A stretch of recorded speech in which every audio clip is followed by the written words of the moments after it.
नमस्कार, मी पंजाब डक. आज आहे 22 जुलै 2025.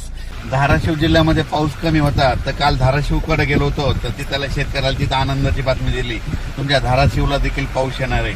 त्याच्यानंतर बीड जिल्ह्यात देखील गेलो होतो, कडाष्टीकडे, तिकडे देखील सांगितलं की बीड जिल्ह्यामध्ये देखील पाऊस येणार आहे. तर बीड जिल्ह्यामध्ये रात्रभर पाऊस चालू आहे. त्याच्यानंतर जालना जिल्ह्यामध्ये रात्रभर पाऊस चालू आहे. परभणी जिल्ह्यामध्ये रात्रभर पाऊस सुरू आहे. नांदेड जिल्ह्यामध्ये रात्रभर पाऊस सुरू आहे. 12 तास झाले सारखा पाऊस चालू आहे. हिंगोलीकडे देखील पाऊस चालू आहे. त्याच्यानंतर यवतमाळ म्हणजे बुलढाण्याकडे देखील पाऊस, जालन्यात देखील पाऊस चालू आहे.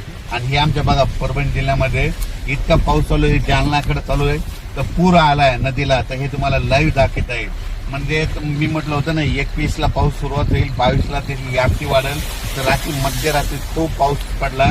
आणि हे पाहू शकता आता या ठिकाणाहून राज्यात. परत सांगतो की राज्यामध्ये 21 जुलै, 22, 23, 24, 25, 26, 27 तारखेपर्यंत राज्यात जोराचा पाऊस पडणार आहे.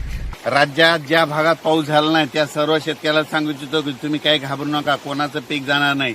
तुम्हाला हे सांगू इच्छितो, ज्या भागात झालं नाही त्यांच्या भागामध्ये आज 22 तारखेला, उद्या 23, 24, 25, 26, 27 तारखेपर्यंत धुळे जिल्हा, नंदुरबार जिल्हा, जळगाव जिल्हा, नाशिक जिल्हा, लासूर, त्याच्यानंतर शिर्डी, कोपरगाव, त्याच्यानंतर इकडं संगमनेर तालुका, त्याच्यानंतर इकडं राहुरी तालुक्यामध्ये, त्याच्यानंतर इकडं 2 तालुक्यात, म्हणजे ज्या भागात पाऊस पडलेला नाही तिकडे देखील पाऊस पडणार आहे.